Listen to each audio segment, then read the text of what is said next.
La cité Tunkalafia pour la diaspora malienne à Banankoroni. Vous résidez à l'étranger, vous souhaitez faire partir du projet de la nouvelle cité moderne de Tunkalafia à Banankoroni.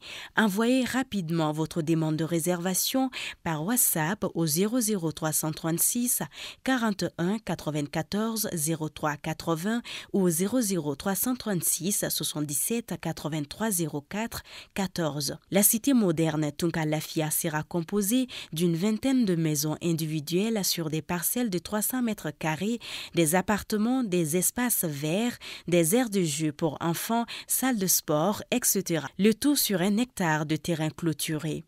Après l'acquisition des parcelles, vous avez le choix entre la construction avec Tunkalafia d'une villa 3 chambres plein pied à partir de 26 millions de francs CFA ou d'un duplex 4 chambres à partir de 35 millions de francs CFA. Vous pourrez aussi faire le choix d'acquérir un appartement en copropriété dans un des immeubles de la cité à partir de 17 millions de francs CFA. La parcelle de 300 mètres carrés est au prix de 4 500 000 francs CFA, payable en une seule fois ou sur 12 mois ou 18 mois. Le plan de financement de la construction se fera par la suite, soit en individuel, soit dans un groupe de tontines de construction Tunkalafia. Le projet de cité Tunkalafia à Banankoroni, un havre de paix et de tranquillité pour un séjour ou un retour au pays serein et en toute confiance. Avec Tunkalafia, pour chaque Malien de l'extérieur, une maison à l'intérieur.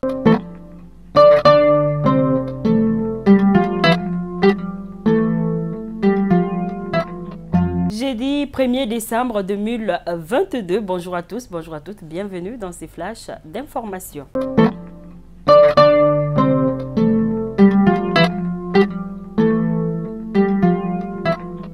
C'est jeudi, rentrée judiciaire à la Cour suprême sous la présidence de son Excellence Assimi Goïta. Les thèmes retenus pour cette année, une justice plus proche du citoyen, problématique d'une bonne distribution de la justice.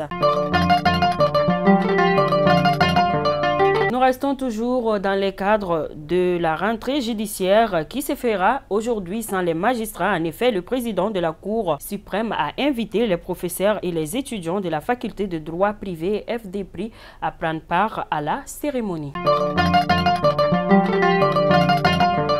Communiqué du gouverneur de la région des Ménaka qui informe les associations et ONG intervenant dans la région qui ne sont pas sur le financement de la France de poursuivre leur activité. Par ailleurs, il invite toutes les associations opérant sur financement ou avec l'appui matériel et technique de la France, y compris dans le domaine humanitaire, de se conformer au communiqué numéro 42 du gouvernement en date du 21 novembre 2022. Insécurité, le véhicule d'un magistrat et celui de son épouse ont été totalement calcinés hier dans une attaque perpétrée par des hommes armés non identifiés contre les locaux de la douane dont la maison est contiguë. En effet, l'attaque aurait eu lieu entre 10h d'hier soir et 1h de ce matin. Ainsi, nous souhaitons toutes nos condoléances aux cœurs attristés. Dont la maison est contiguë. En effet, l'attaque aurait eu lieu entre 10h d'hier soir et 1h de ce matin. Ainsi, nous souhaitons toutes nos condoléances aux cœurs attristés. Dans les brefs de nos confrères des studios Tamani, la haute autorité de la communication appelle les médias à plus de professionnalisme pour les prochaines élections. Les deux parties se sont rencontrées hier pour échanger sur la question. Bamako a abrité hier lundi la première édition des Journées du Poisson. L'objectif, selon les initiateurs, est d'inciter les décideurs à investir pour le développement du sous-secteur de la pêche. À présent, les actualités hors de nos frontières. En Côte d'Ivoire, le procès de plusieurs accusés dans l'attentat djihadiste de la ville balmarienne de Bassam en 2016, le premier commis en Côte d'Ivoire et qui a fait 19 morts dont des ressortissants européens, a été ouvert hier mercredi à Abidjan. Sur les 18 accusés, seuls 4 en détention préventive à Abidjan étaient présents à l'ouverture en début d'après-midi devant le tribunal criminel d'Abidjan, les autres étant en fuite ou en détention au Mali. L'attentat de des Bassam, revendiquée par Al-Qaïda, a illustré la crainte déjà présente en 2016 d'une tension de la violence djihadiste dans le Sahel aux pays du Golfe et de Guinée.